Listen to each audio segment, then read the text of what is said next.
Okay, everybody, welcome to another great grape stories. And today I'm talking to Johannes Hoffmann. He's a enologue. He's a wine growing specialist, if I may say it like that, at Demeter. And Demeter, if I look at the website, it's a worldwide movement of biodynamic agriculture with a holistic and ecological and also ethical approach. Demeter is the brand for certified products from biodynamic farming. So, Johannes, welcome to the Great Grape Stories. Thanks for having me. You're welcome. Could you tell us, and especially people that consume products where they see Demeter certified, what is Demeter exactly? Well, Demeter is an international association which has sub-associations in different countries. It's the oldest organic association in the world. So it turns the label Demeter itself will turn 100 years in 4 years. So it was founded in 1928, and it certifies, as you already said in the introduction, it certifies biodynamic agriculture, which was founded exactly 100 years ago, 1924, by a man who is called Rudolf Steiner. Basically, that's it. So there's a head foundation, which is called Biodynamic Federation Demeter International. And if the country has enough members, like Germany, for example, France, Italy, Spain, and lots of other countries in the world, they have an own, let's say, Demeter Germany, Demeter France association. But there's the head organization for all, let's say, the rules, which come from BFDI, we call it. Yeah. Biodynamic Federation Demeter International, BFDI. Okay. Interesting. Exactly. For wine lovers and consumers, I think people get a little bit confused. We see labels like biological, we see biodynamic or Demeter labels. What is exactly then the difference if we see all these labels? What can we expect from biological? What can we expect from biodynamic? Well, the biologic, or in Europe, for example, the EU organic logo, which is this leaf with a lot of stars inside. Yes. Is a certification, official European certification for organic agriculture. So, meaning those farms, they don't use chemical fertilizer, they don't use herbicide. Everything they use has to be certified organic, also in certain terms of treatment, spraying. Yeah, there's certain rules for organic, basically. And then you have associations, which also are some of them for organic. In Germany, it's, for example, Bioland, Naturland, Ecowin, which is another one for organic viticulture. And they have certain extra rules on top of this European organic logo. Okay. Which, if you want to become a member of this association, it's your choice, because you say, okay, I want to work after those rules, and usually there are more rules than the basic organic European logo. But it's volunteer, and Demeter is exactly the same. But additionally, Demeter certifies biodynamic agriculture. So it's the highest rules that you can have as a farm.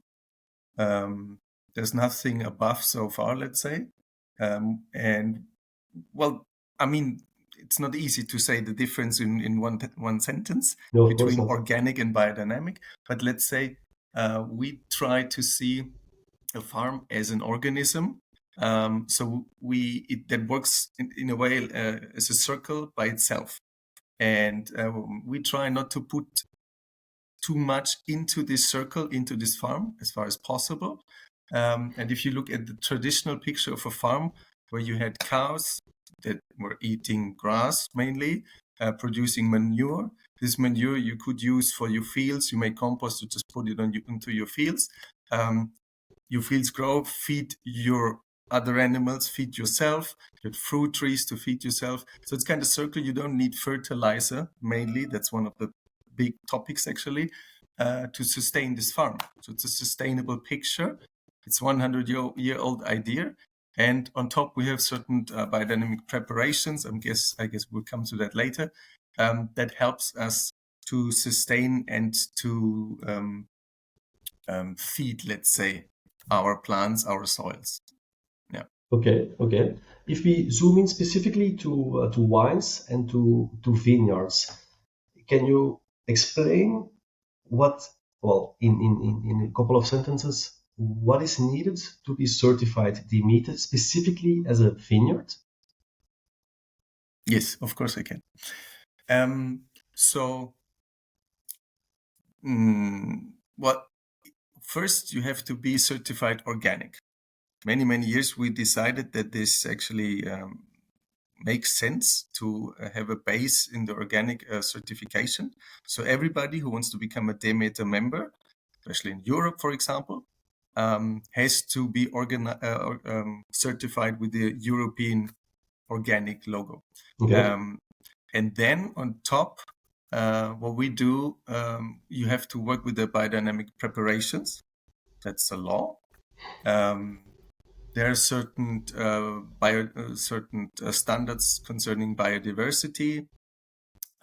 There are different rules in terms of working in the cellar, making the wines. For example, one of the main differences is it's only natural fermentation, so no industrial yeast allowed. There are no enzymes, for example, that we allow, no cross-flow filtration.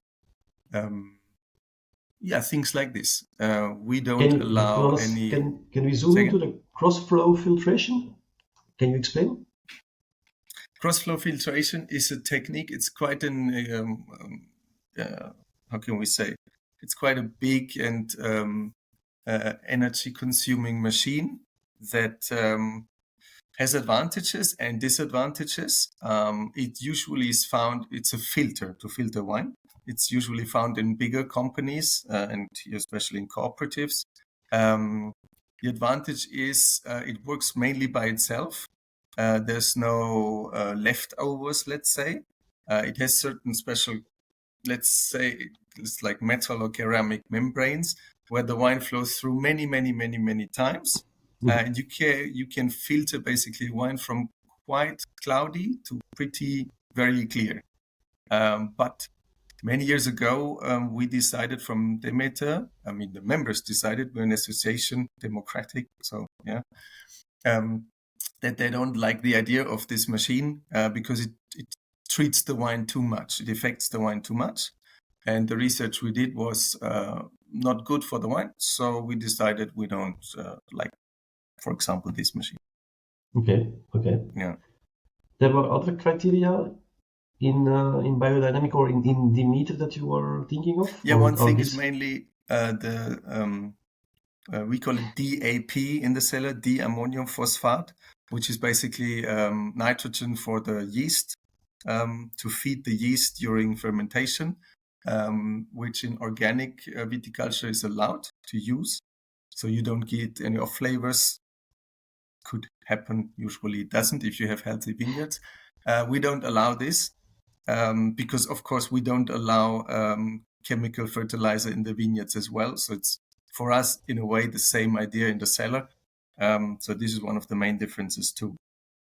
Okay, if I can say that, organic farming stops at the cellar, and you go forward, you also have the rules within the cellar? No, it's not only cellar. I mean, it's a lot in the vineyard too, actually. Okay. Well, I think we'll come to that. And talking about the vineyard and talking about terroir, and of course, a very important ingredient of terroir is the soil. Let's talk about that. How is the soil affected, or what are you doing to preserve a good soil in Demeter? Well, that's actually our main focus, Mhm. because in agriculture, what do you have? Or, I mean, what does a plant have? It has soil underneath. That's where it's living. That's where it's standing on. And then there's air and sun and hopefully water that's coming from the sky. So the soil is basically everything that you have.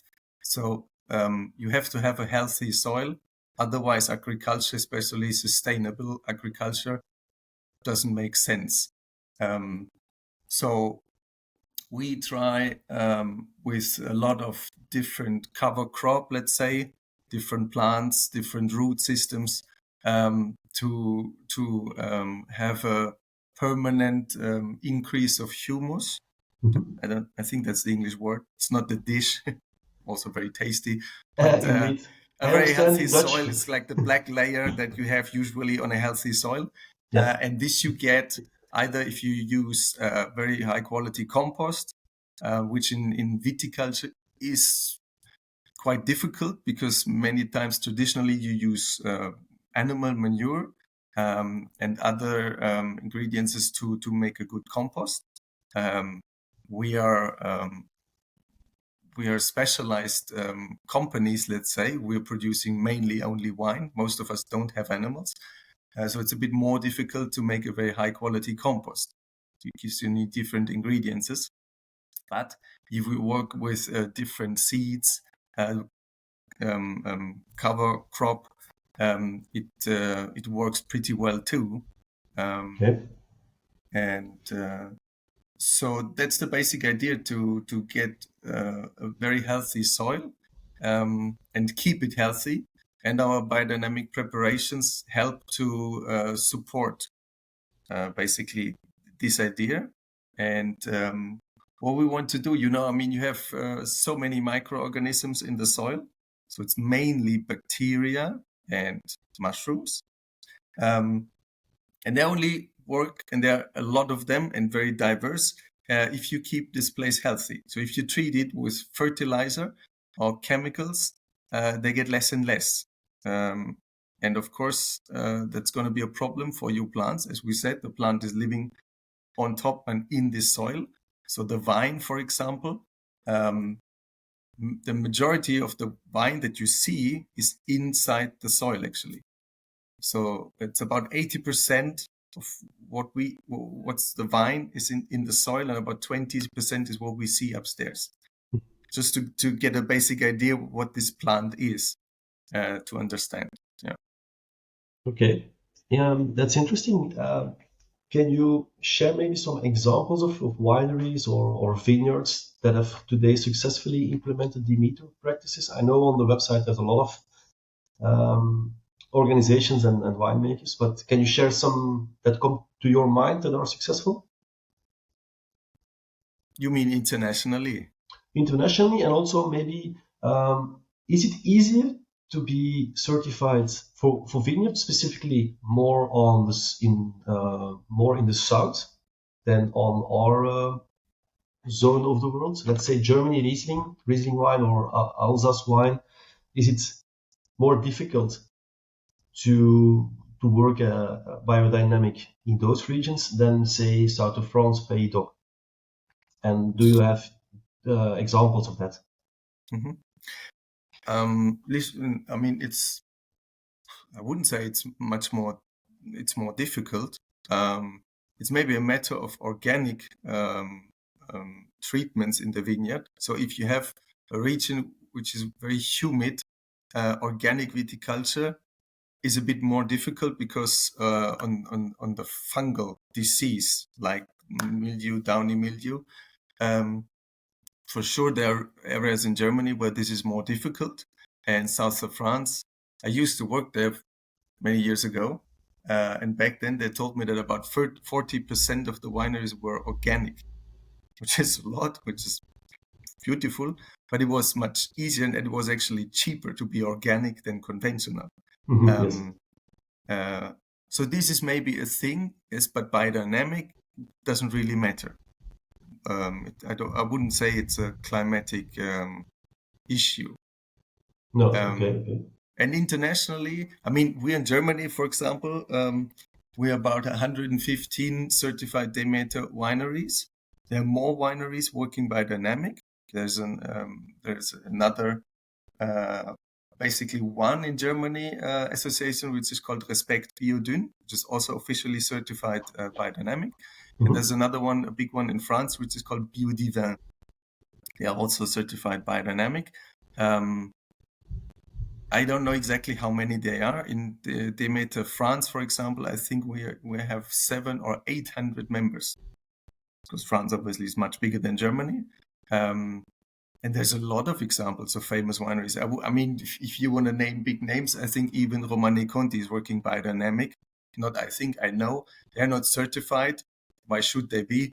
But there are a lot of famous wineries. And in Germany, we have a lot of wineries which are Demeter since 20, 30 years, maybe working biodynamic in many, many years. Very good examples. Yeah. Okay.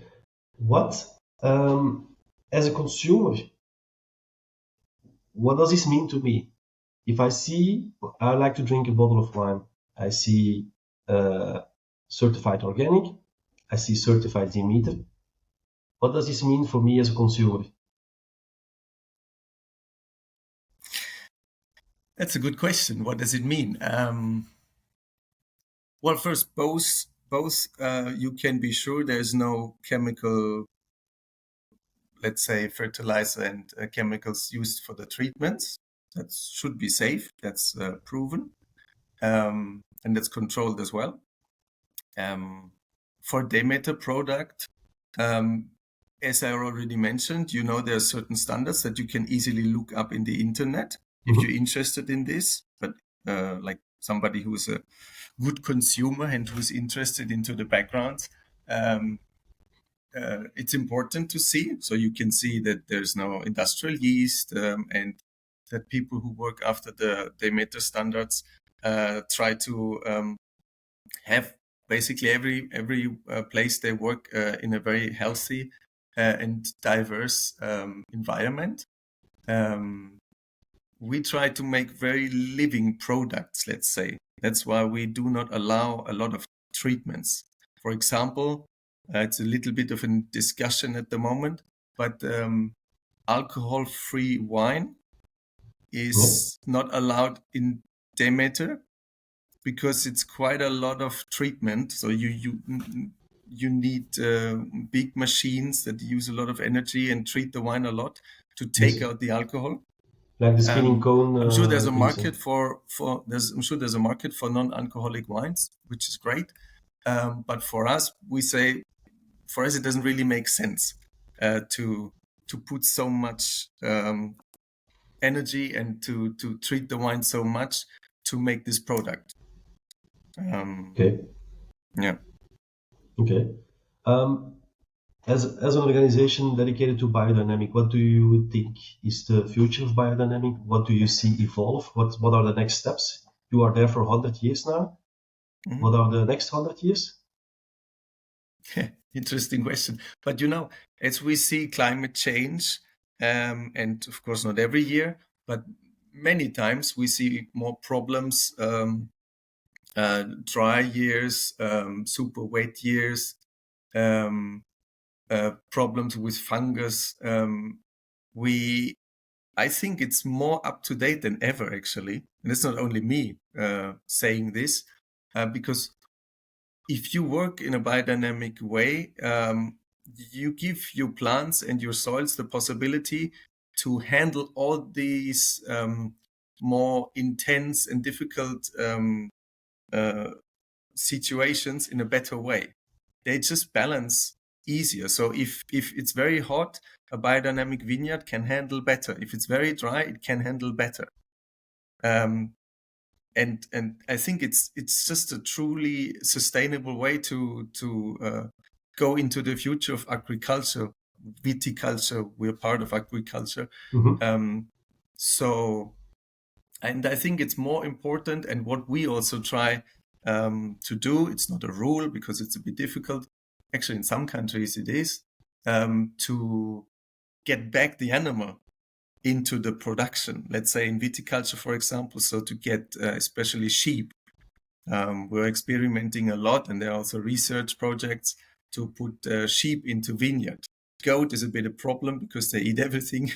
So there's no wine. Okay, problem. Chicken works very well. Cow, they're a little bit big, they also kind of destroy the trellis system. So, but I think this is very important because we completely underestimate the effect such an animal has on the soil and on the place that you work on. To just make it more diverse in a way, again, and more sustainable. Yeah. That's super interesting, actually. One of my favorite vineyards, and that is just personal, is one in south of France in Costières de Nîmes, and those guys they actually have the sheep, but only in winter. So you think it would be possible to have sheep all the time? I mean, we have wineries, they do this. Yes. Yeah. It definitely works. The only real issue for the moment is the treatments that you have to do in the classic varieties. So, I mean, most of the treatments, the sheep don't really care. The only problem is a little bit maybe is copper, but there's research now that they do it because, we don't spray much copper, especially It's allowed? compared to... It's Say allowed again? copper? Copper is allowed in Demeter? Copper is allowed. Yeah, Okay. there's a few people they handle to work without copper, but the risk is quite high. And so far, we're working we're working on alternatives, but for now, there is no way. Just keep it simple as it is. With all the different things that we do, preparations and the biodiversity and the like trying to make the soil super healthy, we need, I guess, as little as possible. And I think that's the basic automatic understanding of somebody who's a member of Demeter, that you just don't use what is allowed. So we try as every year to go to the limit. But also, I mean, we're companies, we have to make the company work. We have to make a living. So Yes, of course. it's always a matter of balance in a way. But yes, it's allowed, of course. Yeah, there's no Okay. other way. And what's the story with cow horns and burying them? Ever heard of it? um, so these are the preparations that I mentioned. We have basically two preparations that we spray onto the vines, one on the soil and one on the vine. The one we call it 500, or how's it in English called? Cow manure, probably. So whatever Manure, yeah. you use a cow horn. You put in fresh cow manure, and you bury it around October, let's say, and September, October, and it stays there in the soil till next year's Easter, more or less. You take it out. What happens? So the cow manure, which usually people are, it's a bit smelly. It turns and it converts into like perfectly black soil that we know from a forest. It's fresh, it's moist, it's very lively. There's an enormous amount of microorganisms inside. I mean, it had before, because the cow is the animal that has the best digesting system that we can imagine. We know it has more stomachs than one. And I don't know the English word, but it's, how can we say this? It chews what it eats, it takes it down, it takes it up again, it chews it again. So there's an enormous amount of energy in digesting. So let's say what comes out at the end is very energetic. Yes. Okay, if you try to understand. So this is what we put into the horn. There, it absorbs the energy from the winter, from the soil, and it converts it into an even more energetic, let's say, micro fertilizer. So they researched this. It's proven, actually. It's not esoteric. It's proven that it does do a big difference. There's been research from somebody who was working with Rudolf Steiner, Ehrenfried Pfeiffer. He wrote a book many decades ago, and he was a scientist too. And he measured the microorganisms before, so when the cow manure was fresh, and after the burying in the soil, and there was 800 times more microorganisms in this little piece of soil than before. And this is what we applicate on our soils in the spring. So just a few weeks before bud burst, we put this in water. We steer it for 1 hour. That's also a lot of research to put this information, let's say, onto the water, and then spread it onto our soils. We use 100 grams on a hectare, which is 10,000 square meters. It sounds tiny, but it's proven that it does do an effect. You can prove soils that are treated with this preparation and the ones which are not. You see a difference in the microbiome, so in the bacteria and in the mushrooms that you have in your soil. You see a difference in the growing of the roots. So there's more diverse roots. They go more straight down than horizontal, which is also very important. If you think of dry years, the more the root goes down, the better sustainable it is. That's the thing with the cow horn. Okay, no, that's interesting. One of them. And indeed, it's a small amount, 100 grams per hectare. It's a small amount, but homeopathic medicine is big all over the world, and it's even less, Yes. And there are so many people all over the world who use it and are happy, and they treat kids and animals with homeopathic medicine, and it works, So. Okay. Yeah. Thank you very much, Johannes. It's I think a lot of things made perfect sense, and I hope listeners, viewers have a better idea now of what Demeter certification actually means when they see it on the bottle of other products, of course, but specifically to wines. It's been very helpful. So thank you for that. It's a pleasure. Thank you so much. You're welcome. Anything else you would love to add, or? We celebrate 100 years of biodynamics, all of us basically, because the idea was invented 100 years ago, let's say. What we do in Germany, so we have our first biodynamic wine fair,